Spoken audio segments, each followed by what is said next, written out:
Hi, everybody. This is Todd Creager. Today, I want to talk to you about how to set the stage for connection, for intimate connection, for physical connection. How do you create a sanctuary?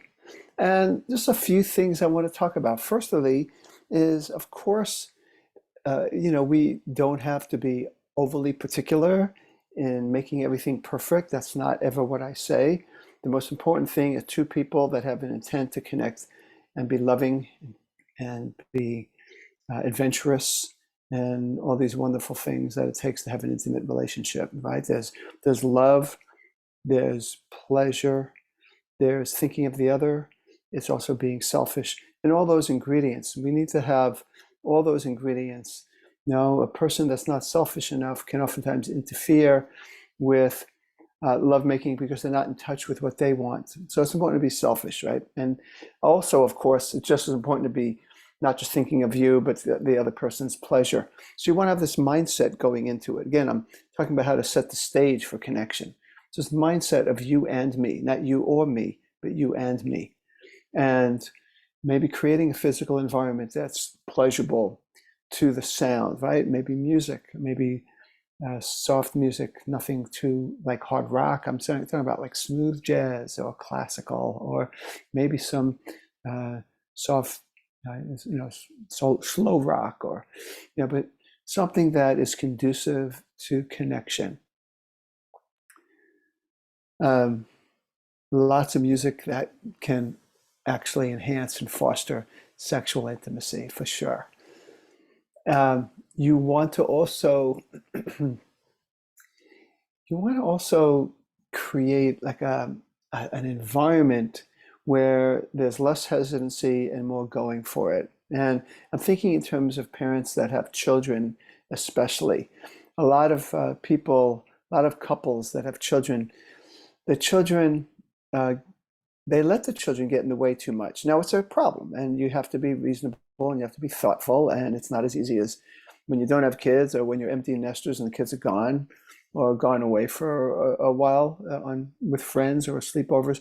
But you need to be able to have an environment where you could make love most days. Doesn't mean you have to make love most days. I just want you to have the environment that it encourages intimacy as opposed to an environment that discourages intimacy.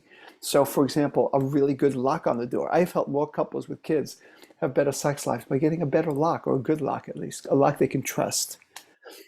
Of course, plan it out. Think about when kids will be asleep or occupied, and you need to adjust your schedule to that. If you can, adjust your work schedule, you adjust your exercise schedule, you definitely adjust your TV schedule so that you can be connected at times when children will be less apt to be in the way, or in-laws or whatever. I don't want you to think you always have to wait for the perfect moment, when the stars perfectly align. We need to set up an environment that that works. I talked about coming back to the senses, talked about sound and music, but also visually, it's probably better to not have so much clutter, especially if in a place where you're going to have intimacy and making love. It sure is nicer to be in a place that feels good, doesn't feel cramped. Bedroom or wherever you are having this physical connection, that would make sense as well. You also want to set the stage by paying attention to your own energy. What are things that I could do so that I could have my maximum energy, so I could give attention to my partner and be interested in my own pleasure with my partner. So you don't want to overdrive your life. You want to set time for the intimacy. I have worked with more couples that have learned the importance of planning an intimacy time.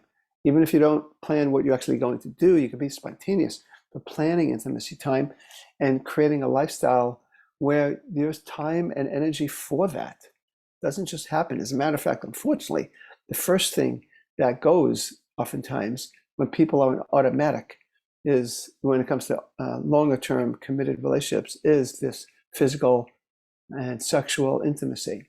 So you want to make sure that you have the energy Maybe you come home from work early a few days a week with the idea of we're going to spend time together. You just think about it. If you don't think about it, it might not happen. Unless you're one of those lucky couples that it's part of your normal everyday routine, but that is oftentimes not the case. Oftentimes we're busy and we need to actually think about it. Again, setting the stage for connection. Overall, self-care is very important. Self-care, taking care of you, exercising, eating well, being hydrated, all these things, having a relaxation ritual, whether it's meditation or muscle relaxation, anything that could help preserve energy and help you have energy after a long day of other things, maybe, that you still have some time and energy for each other. Another aspect of setting the stage for connection is your own self-accepting mindset. I think one of the best ways to have confidence is self-acceptance, is accepting your flaws, not looking at perfection, not looking for the perfect body. As we get older, our bodies change.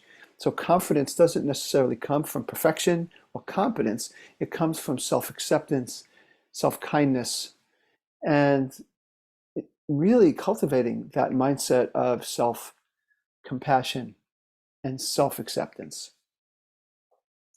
And lastly, of course, talking about nonverbal behavior. Nonverbal behavior sets the stage for the sexual behavior.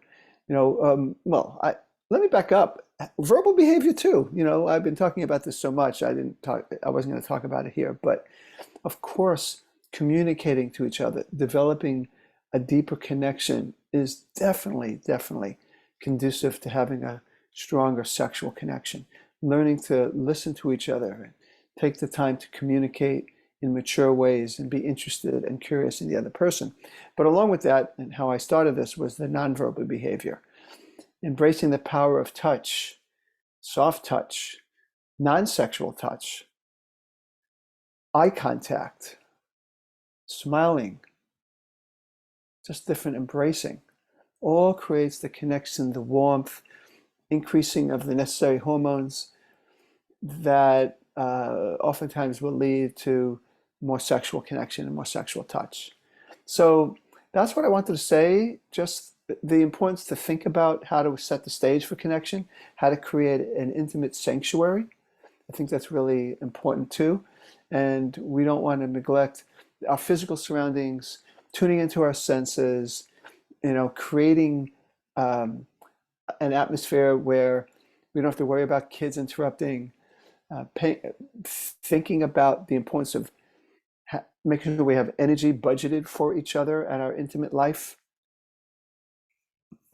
having self-care, developing confidence through self-acceptance of our flaws. We don't have to be perfect to be sexual beings. We are sexual beings.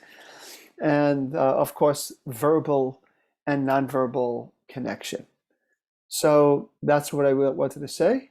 Hope you enjoy in practicing setting the stage for that intimate connection. And I wish you love, I wish you pleasure. And this is Todd Creager, making the world safe for love.